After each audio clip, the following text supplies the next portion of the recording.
দূর থেকে দেখলে মনে হবে একটি মঞ্চ, কাছে গেলে বোঝা যায় এটি শুধু মঞ্চ নয়, এটি অপেক্ষার প্রতীক।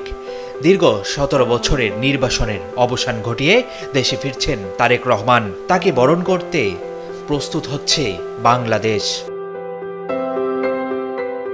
আগামী 25 ডিসেম্বর দুপুর 12:15টায় হযরত শাহজালাল আন্তর্জাতিক বিমানবন্দরে অবতরণ করবেন বিএনপির কাণ্ডারি তারেক রহমান। বিমানবন্দর থেকে বের হয়েই পূর্বাচলের 300 ফিটে তাকে দেওয়া হবে গণসংবর্ধনা। সেখানে জড়ো হবেন লাখো কোটি নেতাকর্মী ও সমর্থক। তারেক রহমানের সাথে সাথে বাংলাদেশে গণতন্ত্র ফিরে আসতেছে। আমাদের 25 তারিখ আজ বাংলাদেশে স্বদেশ প্রত্যাবর্তন করবেন। তো তার এই স্বদেশ প্রত্যাবর্তনকে কেন্দ্র করে আমাদের পুরো বাংলাদেশের শুধু নেতাকর্মীর মাঝে নয়, সাধারণ জনগণের মাঝে এক বিপুল খুশির আমেজ সৃষ্টি হয়েছে। প্রিয় নেতাকে এক নজর দেখার আশায় অনেকেই আগেভাগেই ঢাকায় এসে পৌঁছেছেন।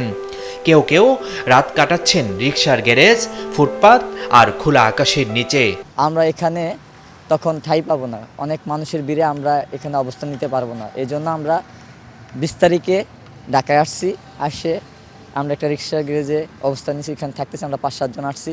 বিএনপি নেতাকর্মীদের বিশ্বাস 25 ডিসেম্বর হতে যাচ্ছে এক ঐতিহাসিক দিন, যেখানে কোটির বেশি মানুষের উপস্থিতি দেখা যেতে পারে। ফিরাকে কেন্দ্র করে আমরা আশা করতেছি প্রায় 1 থেকে 2 কোটি মানুষের সমাগম এই 25 তারিখ ঢাকা বিমানবন্দর থেকে আপনার এই 300 ফিট পর্যন্ত মানুষে লোকারণ্য হয়ে যাবে। দীর্ঘ অপেক্ষার অবসান। নেতার ফেরাকে ঘিরে আবেগ, আশা আর প্রত্যাশায় মুখর পুরো বাংলাদেশ।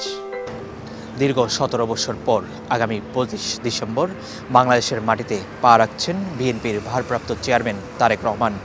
তার এই বাংলাদেশের প্রত্যাবর্তন উপলক্ষে বিএনপির পক্ষ থেকে বিশাল গণসংবর্ধনার আয়োজন করা হয়েছে পূর্বাচলের 300 ফিটে।